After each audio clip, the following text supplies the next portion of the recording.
শহরের স্কুল, হাসপাতাল, cinema hall, supermarket, এমনকি শিশুদের খেলার পার্কও আছে। তবে সেগুলো এখন ধ্বংসস্তূপে ভরা। একসময়ের হাসি খুশির শহরে আজ নীরবতার রাজত্ব। স্কুলের ক্লাসরুমে ছড়ানো বই, হাসপাতালের করিডোরে ফেলে যাওয়া স্ট্রেচার, সবকিছুই আছে, কিন্তু কেউ নেই। অথচ 50,000 মানুষের শহর প্রিপিয়াত, যা কিনা এখন মৃত শহর, যেখানে সময় থেমে আছে 1986 সালে। 1986 সালের 26 এপ্রিল ইউক্রেনের চেরনোবিল পারমাণবিক বিদ্যুৎ কেন্দ্রে ঘটে যায় মানব ইতিহাসের সবচেয়ে ভয়াবহ শিল্প দুর্ঘটনাগুলোর একটি।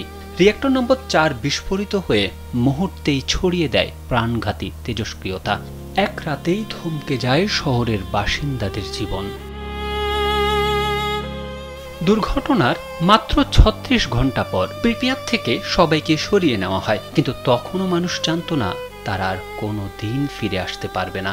সরকার প্রথমে বলেছিল কয়েকদিনের মধ্যেই সবাই বাড়ি ফিরবে, তাই অনেকে দরজা জানালা খুলেই চলে গিয়েছিল। কিন্তু বিজ্ঞানীরা জানালেন এলাকায় ছড়িয়ে পড়া তেজস্ক্রিয়তার মাত্রা এত বেশি যে কয়েক শতাব্দী পর্যন্ত সেখানে নিরাপদ বসবাস অসম্ভব। মানুষ চলে যাওয়ার পর সেখানে প্রকৃতি আবার দখল নিয়েছে। চারপাশের রাস্তায় গজিয়েছে জঙ্গল, ভবনের ভেতর পর্যন্ত ঢুকে পড়েছে লতাপাতা। আশেপাশে নেকড়ে, হরিণ, শূকর, এমনকি বিরল প্রজাতির পাখি ও ঘোড়া অবাধে বিচরণ করছে। গবেষকরা বলছেন মানুষের অনুপস্থিতিতে প্রিপিয়াত হয়ে উঠেছে এক বন্য প্রাণীর স্বর্গরাজ্য।